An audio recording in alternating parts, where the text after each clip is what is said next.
Hey guys, what's going on? David, this is my channel, DPS41. We're going to go on a quick ride.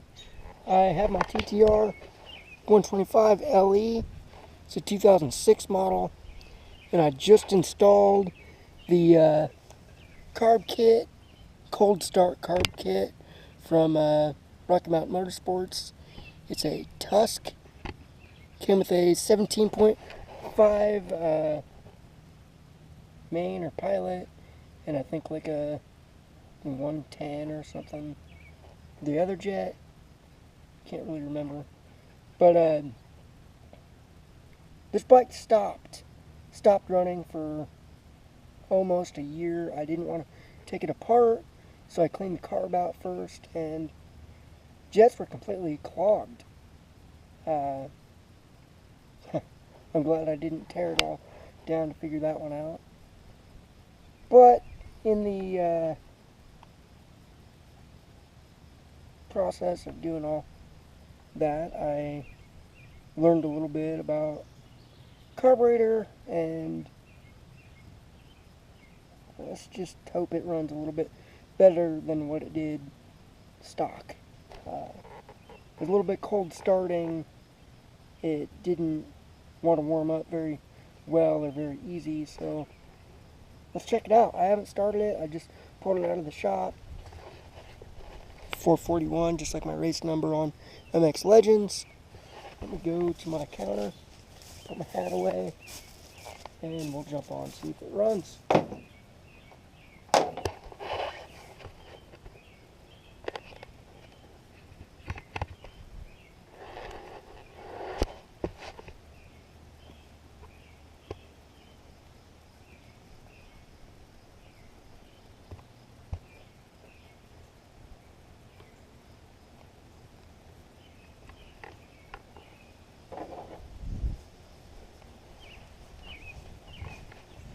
That's my mama.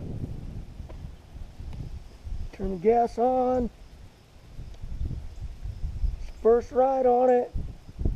Let's hope everything goes good.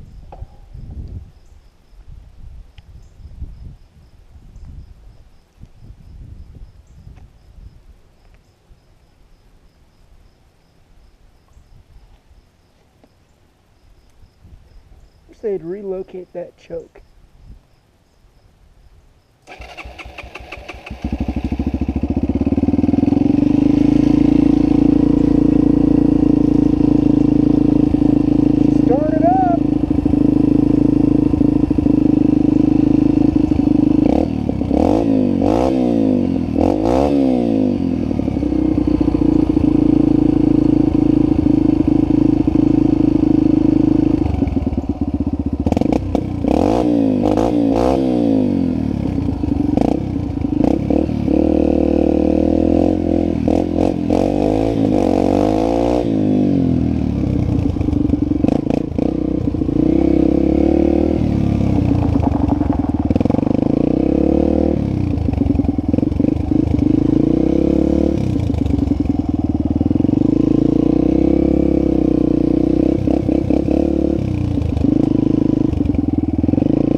So thoughts. It's definitely cut down the time for warm up. It feels like it has a lot increased mid-range power. I don't know on top just because I couldn't open it up too much. On the gravel I got it up there a little bit, but when I was in the field it's just too narrow. I didn't cut a big enough path. Hopefully in the next few weeks I can get a little bit of a woods loop going, and we'll really test it out in some trails and see how she feels on some actual dirt bike type stuff, not just on a gravel road. That's it for now. Thank you for watching this, and I'll see you guys later. Click like and please subscribe. Thanks.